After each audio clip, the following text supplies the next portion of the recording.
মনে হচ্ছে সে ভীষণ বিরক্ত নিতুর উপর। নবনীকে হারানোর পর থেকে তামিমের কাছে মনে হচ্ছে তাহেরা বেগমের সব ভুল স্পষ্ট হয়ে উঠেছে। শুধু সাহসের অভাবে মাকে কিছু বলতে পারছে না। যত দিন যাচ্ছে নবনীকে হারানোর ব্যথা ততই মাথাচাড়া দিয়ে উঠছে, আর ততই তামিমের মায়ের উপর রাগ হচ্ছে। এই জন্য নিতুকে কিছুতেই বাধা দিল না সে। তাহেরা বেগম ছেলের মুখের দিকে তাকিয়ে রইলেন। ছেলেকে নিরুত্তর দেখে তাহেরা বেগম সবচেয়ে বেশি কষ্ট পেলেন। বুঝতে পারলেন এই মেয়ে ছেলেকে বশ করে ফেলেছে। আক্রোশে তাহেরা বেগম নিজের রুমের দিকে চলে গেল। তাহেরা বেগম যাওয়ার পর তামিম নিতুকে বলল, মায়ের সাথে এরকম ব্যবহার করতে আমি তোমাকে নিষেধ করেছি নিতু। আমার এসব পছন্দ না। নিতু হাসতে হাসতে বলল, গ্রাম অঞ্চলে একটা কথা বলে মানুষ, জিংলা আনে চুলার মুখ, শাশুড়ি আনে বউয়ের মুখ। এটা আমার দাদি বলতেন। জিংলা মানে বাঁশের যে চিকন চিকন সরু ডাল আছে, ওগুলোকে বোঝায়। আমি তো নিজে থেকে কিছু বলিনি। তামিম। আমি যথেষ্ট চেষ্টা করেছি মিলেমিশে থাকতে, কিন্তু তোমার মা সেটা চান না। ঝগড়া উনি শুরু করেন, তাই সমাপ্তি হয় আমাকে দিয়ে। আমার তো কারোর জন্য কোনো খাবার বানাতে কোনো আপত্তি নেই, কিন্তু বাসায় এতগুলো মানুষ থাকতে কেউ এগিয়ে আসে না আমাকে একটু সাহায্য করতে। তার উপর একটা নাস্তা সবার হয় না, এক একজনের পছন্দ এক এক রকম। সেটা তখন হয় যখন আমি রান্না করতে আসি। বিশ্বাস করো, ওদের সবার আলাদা পছন্দ, অথবা কেউ আমাকে হেল্প করতে আসে না, এটা নিয়েও আমার কোনো আপত্তি থাকতো না। আমার আপত্তি কেন তুমি জানো? তুমি খেয়াল করেছো, যখন হোটেল থেকে খাবার আনা হতো তখন দিশা লুবনা সোনামুখ করে খেত। দিশার তখন স্বাস্থ্য সচেতনতা আর থাকে না, তোমার বোনের এসব নকরাও থাকে না। বরং ওরা বেশ আগ্রহ নিয়ে বাহিরে সব রকম খাবার খেত। আসলে ওদের মেইন উদ্দেশ্য হলো আমাকে দিয়ে কাজ করানো। আমি একা কাজ করছি, এতেই ওরা পৈশাচিক আনন্দ পায়। আমার আপত্তি ঠিক এখানে তামিম। কেন ওরা আমাকে আপন ভাবতে পারে না? কেন এত রেষারেষি আমার সাথে? এই কারণেই আমি ওদের জন্য কোনো কিছু করতে চাই না। আমি যে ব্যাটারি চালিত পুতুল নই তা সবাইকে বুঝিয়ে দিতে চাই। আমার সাথে যে অন্যায় করে আমি তাকে ছাড় দেই না তামিম। সে যেই হোক, অন্যায়ের কাছে ছাড় নেই। জানো না, অন্যায় যে করে আর অন্যায় যে সহে, দুজনই সমান অপরাধী। তামিমের গলা শুকিয়ে গেল। যদি নিতু সত্যি নবনীর কথা জেনে যায় তবে সেদিন কি করবে, এই ভেবে তামিম চিন্তায় পড়ে গেল। নবনী খেয়ে নিল, নিতু কিছুই খেলো না। অফিসে যাওয়ার জন্য দুজনে রেডি হয়ে বের হতে যেতেই শুনতে পেল তাহেরা বেগম রুমে পোকাচ্ছেন ব্যথায়। নিতু আর তামিম দরজা ধাক্কাতে লাগলো। তাহেরা বেগম দরজা খুললেন না। নিতু তামিমকে বলল, তুমি অফিসে চলে যাও, আমি থাকছি। আমি দেখবো মাকে। দুজনে একসাথে অফিস মিস দেওয়ার কোনো মানে হয় না। তামিমের ইচ্ছে করলো নিতুকে বলতে, তুমিও চলো, কিছু হবে না মায়ের। এটা মায়ের পুরনো অভ্যাস। যত কিছুই হোক, জন্মদাত্রী মা। চাইলেও তামিম কিছু বলতে পারলো না। তামিম চলে গেল। নিতু দরজার বাইরে দাঁড়িয়ে অনবরত ডাকতে লাগলো তাহেরা বেগমকে। দিশা লোবনা কেউ ওকে দিয়েও দেখলো না। নিতুর অফিস 10টা থেকে, ঘড়িতে এখন 10টা 30 বাজলো। তাহেরা বেগম রুমের দরজা খুলে বের হয়ে এলেন। সুস্থ স্বাভাবিক একজন মানুষ। একটু আগে ব্যথায় আর্তনাদ করার কোনো ছাপ তার মধ্যে নিতু দেখতে পেল না। তাহেরা বেগম নিতুকে যেন দেখতেই পাননি, এরকম করে রুম থেকে বের হয়ে চলে গেলেন দিশার রুমে। কিছুক্ষণ পর বাইরে থেকে খাবার এলো। নিতু সোফায় বসে দেখতে লাগলো কি অবলীলায় তিনজন মিলে হেসে হেসে খাবার খাচ্ছে। নিতু যেন এই বাসায় নেই। নিতু বুঝতে পারলো এইসব নিতুকে শাস্তি দেওয়ার একটা আয়োজন, নিতুকে অফিসে না যেতে দেওয়ার একটা চক্রান্ত। নিতু মনে মনে বলল, এই দিন দিন নয়, আরো দিন আছে। এই দিনেরই নিয়ে যাবে সেই দিনের কাছে। অফিসে গিয়ে নবনী কিছুটা অবাক হলো। তার ডেস্ক পরিপাটি করে সাজানো। নবনী বিরক্ত হয়ে নিজের চেয়ারে বসলো। মেঘের এসব ব্যবহার নবনীর কাছে ভীষণ সস্তা কর্মকাণ্ড বলে মনে হয়। একটা মানুষ নিজের স্ট্যাটাস ভুলে এরকম করবে, একটা মেয়ের জন্য এসব ভাবতেই নবনীর বিরক্ত লাগে। কয়েকদিন ধরে প্রতিদিন সকালে ফ্ল্যাটের দরজা খুললেই একটা ফুলের তোড়া দেখা যায়। দরজার সামনে একটা কার্ডে লেখা থাকে নবনীতা। নবনীর কাছে এসব ব্যবহার নিতান্তই বাচ্চামি লাগে। এসব ফুল, গিফট, টেক্সট, ইমোশনাল কথা দিয়ে টিনেজ মেয়েদের পটানো যায় সহজে। কিন্তু জীবনে যে নবনীর মতো তিক্ত অভিজ্ঞতার শিকার, যে জীবনের কঠিন রূপ দেখে ফেলেছে, তাকে কি এসব দিয়ে ইমপ্রেস করা যায়? অবশ্য মেঘের দোষ নেই। সে বেচারা তো জানে না যাকে সে এত ভালোবাসে তার একটা তিক্ত অতীত আছে।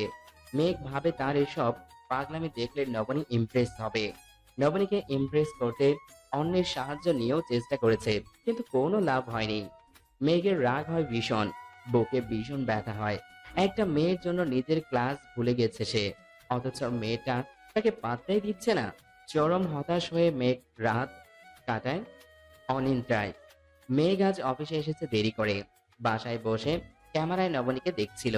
দেখতে দেখতে কখন যে বেলা 12টা বেজে গেল মেঘ টেরই পেল না। এতক্ষণে নবনী একটা বারো মাথা তুলে মেঘের কেবিনের দিকে তাকায়নি। মেঘের ভীষণ কষ্ট হলো। একটা মেয়ে এতটা নির্লিপ্ত কিভাবে হয়? মুখোমুখি একটা মানুষ বসে যাকে চোখ তুলে তাকালেই দেখতে পায় সে জলজ্যান্ত মানুষটা আজকে নেই। একবার কৌতূহলী হয়েও তাকাবে না সে? অফিসে এসে নবনীর দিকে না তাকিয়ে নিজের কেবিনে গিয়ে বসলো। ভেতর থেকে কেবিনের পর্দা টেনে দিয়ে চেয়ারে হেলান দিয়ে বাহিরে নবনীকে দেখতে লাগলো ল্যাপটপে। যে চেপে গেছে তার। কতক্ষণ নবনী তার কেবিনের দিকে না তাকিয়ে থাকে এটা সে দেখতে চায়। লাঞ্চের সময় নবনী ক্যান্টিনে চলে গেল।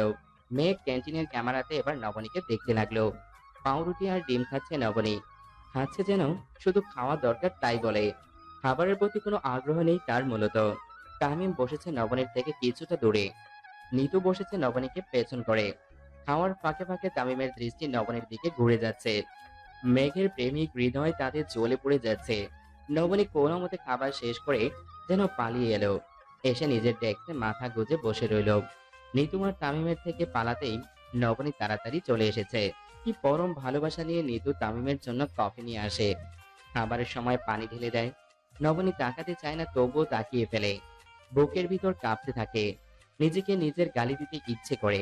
মাঝে মাঝে নবনী ভাবে এরকম ছোট ছোট যত্ন নবনী করতে জানতো না বলেই হয়তো আজ তার জায়গায় নিতু।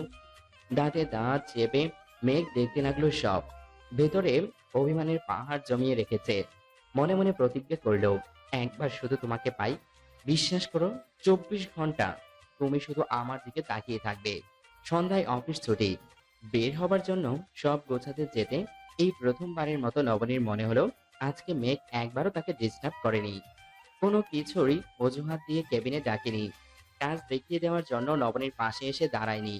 ভাবতে ভাবতে নবনী মেঘের কেবিনের দিকে তাকালো। কতক্ষণ তাকিয়েছিল? বড় জোর 3 থেকে 4 সেকেন্ড। এতেই কেবিনের ভেতর থেকে মেঘের আনন্দের সীমা রইল না। ভেতরে জমে থাকা সব অভিমান নিমিষেই হাওয়া হয়ে গেল। এক পলক তাকাতেই মেঘের মনে হলো তার চাতকের মতো দীর্ঘ অপেক্ষার অবসান ঘটেছে। বাসায় যাবার পথে শিমলা কল দিল নবনীকে। আগামীকাল নীরের জন্মদিন। নবনীকে সকাল 7টার মধ্যেই শিমলাদের বাসায় যেতে হবে। নবনী অফিসের কথা বলতেই শিমলা বলল, তোমার ছুটি আমি মঞ্জুর করে রেখেছি। প্লিজ প্লিজ না করো না। আমার তো তেমন কেউ নেই তুমি ছাড়া। খুব ছোট করে আয়োজন করব, প্লিজ নবনী। নবনীর ইচ্ছে করলো বলতে যে সে যাবে না, কিন্তু কেন জানি বলতে পারলো না। শিমলা তাকে এত বেশি পছন্দ করে যে নবনীর পক্ষে শিমলার আবদার প্রত্যাখ্যান করা সহজ হলো না। আস্তে করে বলল, ঠিক আছে যাব, তবে প্লিজ আমাকে যাতে কেউ বিরক্ত না করে। শিমলা বুঝতে পারলো নবনীর সমস্যা মেঘকে নিয়ে। শিমলা আশ্বস্ত করে বলল, না তেমন কিছু না, তুমি প্লিজ সকালে চলে এসো। আমাকে হেল্প করার মতো তো কেউ নেই। আর মেহমান আসবে সবাই সন্ধ্যাবেলায়। নবনী ঠিক আছে বলে ফোন রেখে দিল। তারপর একটা বাচ্চাদের খেলনার দোকানে গিয়ে নীরের জন্য কিছু গিফট কিনলো। রাতে মেঘ কল দিল না নবনীকে। নবনী অবাক হলো ভীষণ মেঘের কল না পেয়ে। সারা রাতে মেঘ একটা টেক্সটও করেনি। নবনী এবার ভীষণ অবাক হলো। সারা দিনেও মেঘ নবনীর সাথে কথা বলার চেষ্টা করেনি, এখন রাতেও না। মেঘের কি শরীর খারাপ? আজ অফিসেও এসেছে দেরি করে, কি হয়েছে আজ? তারপর নবনীর মনে হলো হয়তো মোহ কেটে গেছে মেঘের, তাই আর আজ নবনীর সাথে কথা বলতে চাচ্ছে না। 7-5 ভাবতে ভাবতে নবনী ঘুমিয়ে গেল। সকালে উঠে হালকা নাস্তা করে নবনী সিমলার বাসার জন্য রওনা দিল। গেট দিয়ে ভিতরে প্রবেশ করতে যেতেই নবনী ছোটখাটো একটা ধাক্কা খেলো যেন। বিশাল প্যান্ডেল সাজানো হয়েছে। এক পাশে ইভেন্ট ম্যানেজমেন্ট থেকে আসা লোকদের স্টেজ সাজাচ্ছে। মরিচবাতি, বেলুন, রঙিন নেট দিয়ে সব সাজানো হচ্ছে। অন্য পাশে রান্না বান্নার জন্য সব গোছানো হচ্ছে। নবনীর মনে হলো ভুল করে সে হয়তো কোনো বিয়ে বাড়িতে ঢুকে পড়েছে। শিমলা যেন নবনীর অপেক্ষায় ছিল।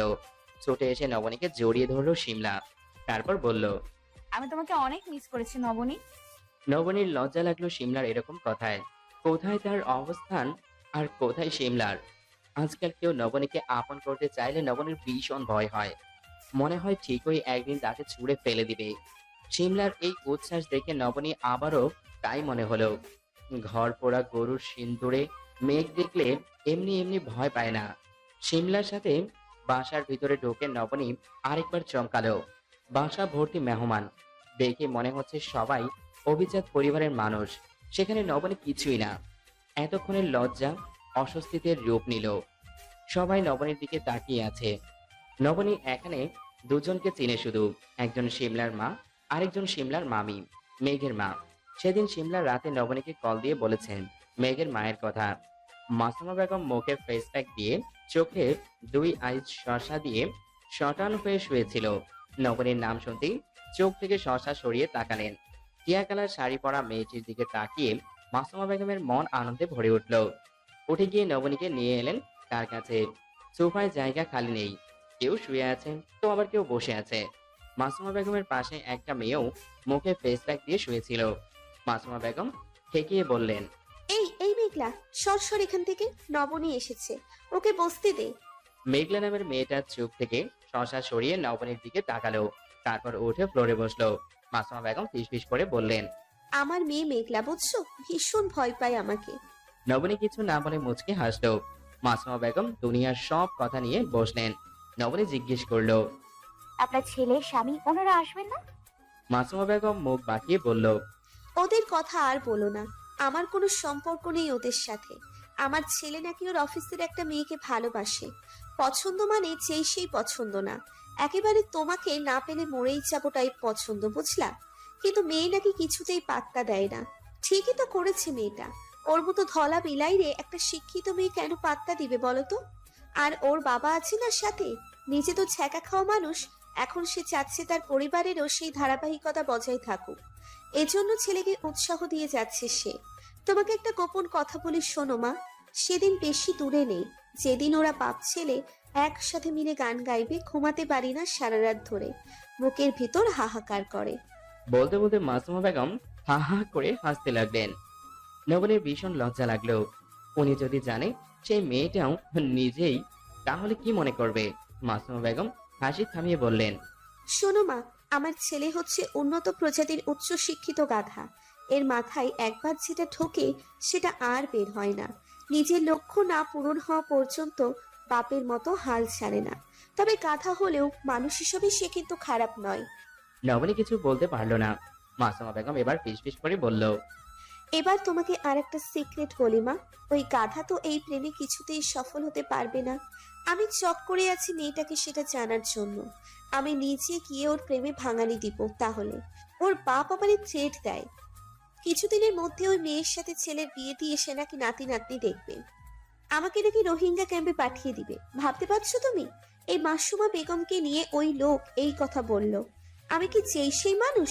আমিও তাই ঠিক করেছি নিজের পছন্দের মেয়ের সাথে আমি ছেলেকে বিয়ে দিব। তারপর মেঘের বাবাকে দেখিয়ে দিব আমি মাসুমা বেগম কি চিজ। নবনীর সারা শরীর ঘামতে লাগলো এসব শুনে। কিছুক্ষণ পর শিমলা এসে নবনীকে নিয়ে গেল নাস্তা করার জন্য। নবনী উপরে উঠে শিমলাদের ঘরের দিকে যাবে, সেই সময় শুনতে পেল কোনো নারী কণ্ঠ বলছে, প্লিজ মেঘ, প্লিজ, আমাকে আর কতদিন ঘুরাবি এইভাবে? আমি সত্যি পারছি না আর তোকে ছাড়া। এবার একটু আমার দিকে তাকিয়ে দেখ না একবার। বলতে বলতে মেয়েটা হাসি দিতে লাগলো। মেঘ বিরক্ত হয়ে বলল, তোর সাথে প্রেম কোনো মানুষ করবে? সারাদিন হাজির উপরে থাকিস, দেখা যাবে বিয়ের পর তোর সাথে আমি একান্ত সময় কাটাতে যাবো, সেই সময় তুই হাসতে থাক আর আমার মেজাজ যাবে বিগড়ে। এইসব আমি সহ্য করতে পারবো না রুনা। রুনা কিছুটা দমে গিয়ে বলল, তুই তো জানিস আমার ডাস্ট অ্যালার্জির কথা, এই জন্য আমার হাঁচি পায়। এই জন্য তুই এইভাবে আমাকে প্রত্যাখ্যান করবি? তুই ভুলে গেলেও আমি ভুলিনি, ছোটবেলার পুতুল খেলার সময় থেকে আমি তোকে ভালোবাসি, তোর প্রেমে দিওয়ানা। সব সময় তুই এসব নিয়ে আমাকে কথা শোনাতি।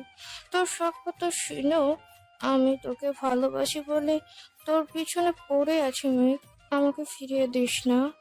মেঘ গম্ভীর হয়ে বলল, আমি জানি রুনা তুই আমাকে ভালোবাসিস, কিন্তু তুই জানিস না আমিও অন্য একজনকে ভালোবাসি। শুধু ভালোবাসি না রুনা, প্রচন্ড রকম ভালোবাসি।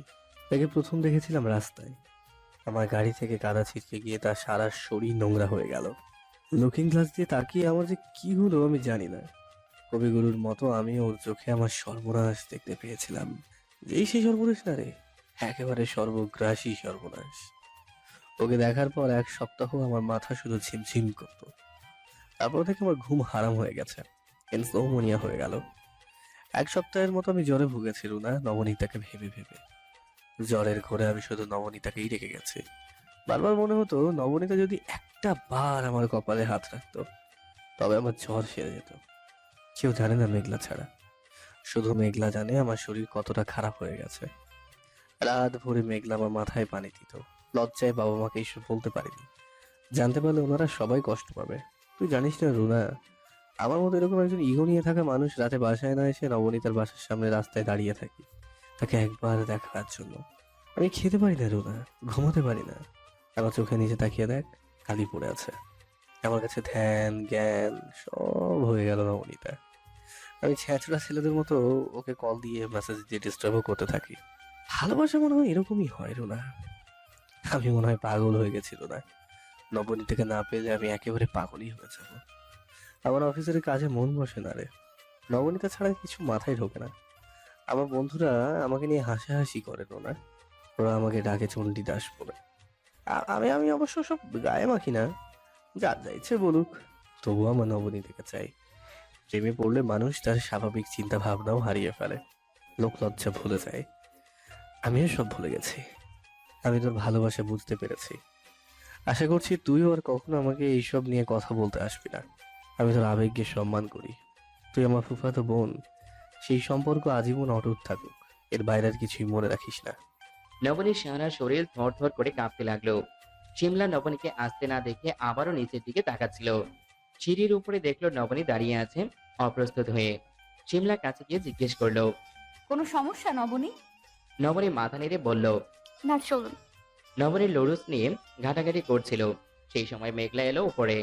নবনীর পাশে বসে শশা খেতে খেতে বলল, ভাবি আমি জানি তুমি যে আমার ভাইয়ের পছন্দ করা সেই মেয়ে, শুধু মা জানে না।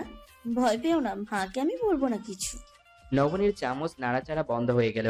মেঘলা ফিসফিস করে বলল, আর একটা কথা শোনো ভাবি, আমার মা একটু পাগলাটে টাইপের তো, এই জন্য কাউকে তার ভালো লাগলে তার কাছে সব কথা বলে দেয়।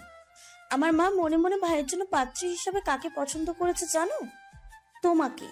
বলেই মেঘলা শশা নিয়ে গান গাইতে গাইতে চলে গেল। নবনীর মেরুদণ্ড পেয়ে একটা শীতল স্রোত নেমে গেল। নবনী হতবিহ্বল হয়ে বসে আছে। সেই মুহূর্তে মাসুমা বেগম এলেন। নবনী পাশে এসে বললেন, ঘটনা না তো একটা ঘটে গেছে। আমার গাধাটা নাকি আজকে সন্ধ্যায় গান গাইবে নীরের জন্মদিন উপলক্ষে। তার সাগরেদরা সবাই কলকবজা যন্ত্রপাতি নিয়ে তো হাজির। আচ্ছা নবনী, কোন ব্র্যান্ডের তুলা ভালো হবে সবার কানে গুঁজে দেওয়ার জন্য? আমি অলরেডি অ্যাম্বুলেন্সের জন্য কল দিয়ে রেখেছি। খোদা না করুক ও সারের মতো গলার গান শুনে যারা অসুস্থ হয়ে যাবে তাদের তো হসপিটালাইজড করতে হবে ইমিডিয়েটলি। আমি অনুষ্ঠান শুরু হলে সবার কাছে আগেই ক্ষমা প্রার্থনা করে নিব। আমার ছেলের গান শুনে কেউ বিরক্ত হলে যেন নিজ গুণে ক্ষমা করে দেয়। মা হিসেবে ছেলের জন্য এটুকু তো আমি করতেই পারি, তাই না? নবনী নিজের হাসি থামাতে না পেরে হাসিতে লুটিয়ে পড়ল। মাসুমা বেগম আগ্রহ নিয়ে নবনীকে দেখতে লাগলেন। সারা দিন ধরে মেহমান আসতে লাগলো। নবনী শিমলাকে সাহায্য করতে লাগলো নাস্তা বানাতে। মেঘের সামনে পড়ার ভয়েই নবনী কিচেনে নিজেকে আটকে রেখেছে। শফিক আহমদ এলেন বিকেলে। শিমলা নবনীকে 1 গ্লাস জুস করতে বলে নিজের নাস্তা সাজাতে লাগলো। নবনী জুস বানিয়ে ট্রেতে রাখার জন্য নিয়ে যাচ্ছে, সেই মুহূর্তে নীর ছুটে এলো। এসেই নবনীকে জড়িয়ে ধরে বলল, মিস এসে দেখে যান, আমি অ্যাকুরিয়ামে একটা ইলিশ মাছের চাষ করেছি আমি। নীরের ছুটে এসে জড়িয়ে ধরার জন্য জুস উপচে নবনীর পরনের শাড়িতে পড়ল।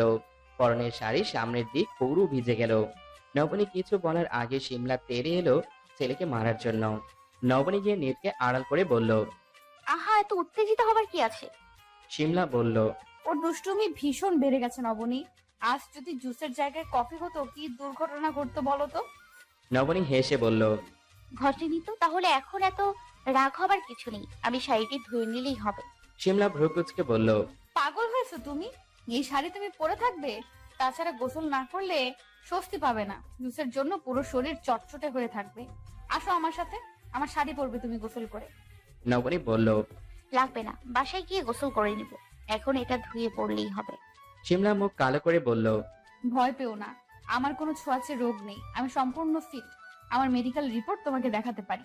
তাও যদি তোমার অস্বস্তি হয় বলো, আমি নতুন শাড়ি কিনে আনবো তোমার জন্য। নবনীর লজ্জা পেল ভীষণ। শিমলার হাত চেপে ধরে বলল, ছি, কি বলছেন এসব? আমি কি এসব ভেবে বলেছি নাকি? আচ্ছা দিন, আপনার শাড়ি পরবো। শিমলা খুশি হয়ে নবনীকে নিয়ে গেল নিজের রুমের দিকে। নবনী আর চোখে চারিদিকে তাকিয়ে দেখলো মেঘকে কোথাও দেখা যাচ্ছে না। এখন পর্যন্ত নবনী মেঘের সামনে পড়েনি। সকালে মেঘের বলা কথাগুলো শোনার পর থেকে নবনীর ভীষণ লজ্জা লাগছে মেঘের সামনে যেতে। নিজেকে ভীষণ তুচ্ছ মনে হচ্ছে। তার জন্য কখনো কেউ এভাবে কষ্ট পাবে তা নবনী কখনো ভাবেনি। কিন্তু তার পক্ষেও তো সম্ভব না এরকম কিছু মেনে নেওয়া। একবার আঘাত পাওয়ার পর থেকে নবনী বিশ্বাস করে সম্পর্ক হতে হয় সমানে সমানে। উঁচু আর নিচুতে কখনো সম্পর্ক টিকে থাকে না। সেখানে মেঘ হচ্ছে দূর আকাশের চাঁদ। সে বামন হয়ে চাঁদের দিকে তাকানোর সাহস পায় না। হাত বাড়ানো তো সে পরের ব্যাপার। তাছাড়া তার পোড়া অতীতের কথা জানতে পারলে মেঘের মনে আর এই ভালোবাসা থাকবে না। ভাবতে ভাবতে শিমলার রুমে চলে গেল। শিমলা আলমারি খুলে বলল, তোমার যেটা ভালো লাগে সেটা নাও। নবনী হেসে বলল। আপনিই পছন্দ করে দিন না। শিমলা কিছুক্ষণ ভেবে একটা ল্যাভেন্ডার কালারের শাড়ি বের করে দিল। মেঘের প্রিয় রং ল্যাভেন্ডার কালার।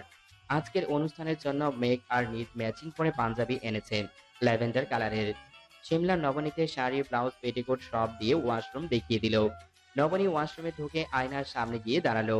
নিজেকে মন দিয়ে খুঁটিয়ে খুঁটিয়ে দেখতে লাগলো নবনী। নিজের কি কি খুঁত আছে তা বের করার জন্য। খুঁজে পেল কপালের এক পাশে ছোট্ট একটা কাটা কাছে। নাকে অনেক ব্লক হেড জমেছে। থুতনিতে একটা ব্রণ, একটা গজ দাঁত। কিছুতেই তাকে নজর কাড়া সুন্দরী বলে দাবি করা যায় না। তবে কেন মেঘ তার প্রেমে পড়লো? মেঘের পাশে তাকে কিছুতেই মানায় না। হ্যান্ডসাম মেঘ, হাজার হাজার মেয়েদের ক্রাশ। কত ধনের দুলালি তাকে নিয়ে স্বপ্ন দেখে, সেখানে নবনীকে কেউ কি সম্ভব কখনো? নবনী গুনগুনিয়ে গান গাইতে লাগলো। মেঘ এসেছে শিমলার রুমে ড্রেস চেঞ্জ করতে। পরনের কাপড় বদলে পাঞ্জাবি পরে নিল। তারপর চুল পেছনে দিয়ে আয়নায় নিজেকে দেখতে লাগলো। কোন দিক দিয়ে সে অসম্পূর্ণ মেঘটা খুঁজতে লাগলো। কেন তবে সে নবনীর মন পাচ্ছে না? একটা মেয়েকেই তো সে ভালোবাসতেছে। কখনো তো কোনো মেয়ের সাথে ভাব জমাতেও চায়নি। সব সময় মেয়েদের এড়িয়ে চলেছে, নিজেকে শুদ্ধ রাখতে চেয়েছে। সে যার তার জন্য নিজেকে স্বচ্ছ রেখেছে। তবে কেন নবনী তাকে পছন্দ করছে না? কি করলে নবনী তাকে পছন্দ করবে? ভাবতে ভাবতে বাথরুমের দরজা হুট করে খুলে গেল। চমকে উঠে মেঘ পিছনে তাকালো। মেঘকে দেখে নবনী যেন জমে গেল। যার ভয়ে সারাদিন লুকিয়েছিল, শেষ পর্যন্ত কিনা তার সামনেই পড়তে হলো। সদ্য গোসল করে আসা নবনীর দিকে তাকাতেই মেঘের কেমন প্রশান্তি অনুভব হলো। ভেজা মুখের দিকে তাকিয়ে নবনীকে তার কাছে শিশিরিয়ে ভেজা সাদা গোলাপের মতো মনে হচ্ছে। কি স্নিগ্ধ মুখখানা! প্রসাদনী বিহীন মুখটা যেন ভীষণ কোমল। মেঘ সবচেয়ে বেশি অবাক হলো নবনীর চুল দেখে। এক মাথা ঘন কালো চুল নবনীর কোমর পর্যন্ত। দেখে মনে হচ্ছে ভীষণ সিল্কি। নবনী কি করবে বুঝতে পারলো না। ইচ্ছে করলো এক ছুটতে গিয়ে বাথরুমে লুকিয়ে যেতে, কিন্তু তাতে মেঘের অসম্মান হবে। তাছাড়া সে পা নাড়াতে পারছে না কোনো। মেঘ 2 পা এগিয়ে গিয়ে বলল, তোমাকে দেখার পর থেকে কিরকম গন্ডগোল হয়ে গেল সমস্ত জীবন। ওলট পালট হয়ে গেল সব কিছু। সম্পূর্ণ হারিয়ে ফেললাম। বুঝ খেয়েই চিন্তাসূত্র হয়ে গেল। বিশৃঙ্খল, এলোমেলো। তারপর বের হয়ে গেল রুম থেকে। নবনীর জড়তা বুঝতে পেরে মেঘ আর দাঁড়িয়ে থাকতে পারল না। মেঘের ভীষণ ইচ্ছে করছিল নবনীর ভেজা চুল একবার ছুঁয়ে দিতে। নবনীকে ছোঁয়ার দুঃসাহস মেঘের হয়নি, সে ইচ্ছেও করেনি। বাহিরে এসে মেঘ আর দাঁড়ালো না, সোজা বাগানে চলে গেল সে। নবনী বের হলে তাকে দেখলে হয়তো বিব্রত হবে। নবনীকে বিব্রত করতে মেঘ চায় না। যাকে ভালোবাসা যায় তার সুবিধার জন্য, স্বস্তির জন্য নিজের ইচ্ছেটা বিলীন করে দেওয়ার যায়। প্রচন্ড ইচ্ছে থাকার পরেও তাই মেঘ আর নবনীর সামনে দাঁড়িয়ে থাকলো না। মেঘ বের হতেই নবনী ছুটে গিয়ে রুমের দরজা বন্ধ করে দিল। এতক্ষণ তার যেন নিঃশ্বাস বন্ধ হয়েছিল। ভয়ে গলা শুকিয়ে গেল নবনীর। নবনী ভেবেছিল সুযোগ পেয়ে মেঘ হয়তো নবনীকে ভালোবাসার জন্য ফোর্স করবে, কিন্তু নবনীর তীব্রতা দেখে মেঘ চলে যাওয়ায় নবনী ভীষণ কৃতজ্ঞ হলো। মেঘের ব্যবহারে সে মুগ্ধ হলো মেঘের উপর। চুল খোপা করে নবনী বের হলো রুম থেকে। উকি ঝুঁকি মেরে দেখলো মেঘ কোথাও আছে কিনা, কিন্তু দেখতে পেল না বাহিরে। একটা স্বস্তির নিঃশ্বাস ছাড়লো নবনী। তারপর বারান্দায় গিয়ে দাঁড়াতেই দেখলো মেঘ স্টেজে দাঁড়িয়ে ডিরেকশন দিচ্ছে। নবনীর ভীষণ ভালো লাগলো এই ব্যাপারটা। প্রথমবারের মতো নবনীর মনে হলো যতটা খারাপ ভেবেছে সে, লোকটা ততটাও খারাপ নয়। নবনী আর শিমলার ঘর থেকে বের হলো না বাকি সময়। সন্ধ্যায় কেক কাটার পর গানের অনুষ্ঠান শুরু হলো। নবনী কোণের একটা চেয়ারে বসে রইল। কিছুক্ষণ পর নবনী চমকে গেল পুরো বাগান মানুষে ভর্তি হয়ে যেতে দেখে। মেঘের গান শুনতে হাজারের বেশি মানুষ এসেছে। নবনী ভীষণ অবাক হলো। মেঘ এসে নবনীর পাশে বসে বলল, অবাক হচ্ছে ভাবি? ভাইয়া একসময় ভীষণ ভালো গান গাইতো, নিজে একটা দলও গঠন করেছে, তারপর নিজে গান ছেড়ে দিয়েছে, শুধু আজকে তোমার জন্য গান গাইবে। নবনী ভীষণ লজ্জা পেল। কারো কাছে সে এতটাই স্পেশাল হবে কখনো সে ভাবেনি। মেঘ স্টেজে উঠে দাঁড়াতেই সবাই চিৎকার করে উঠল। হাত তুলে মেঘ সবাইকে থামতে বলল। তারপর মাইক্রোফোন হাতে নিয়ে বলল, আজকে আমি একটা গান গাইবো খালি গলায়।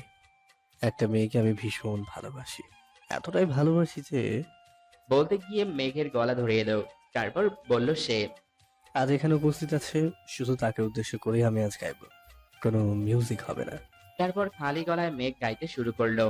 ঢেকে রাখে যেমন কুসুম পাপড়ির ডালে ফসলের ঘুম, ঢেকে রাখে যেমন কুসুম পাপড়ির ডালে ফসলের ঘুম, তেমনি তোমার নিবিড় চলা, তেমনি তোমার নিবিড় চলা, মরমে পথে ধরে ভিতর বাহিরে, অন্তরে অন্তরে আছো তুমি, হৃদয় জুড়ে ভিতর বাহিরে, অন্তরে অন্তরে আছো তুমি, হৃদয় জুড়ে।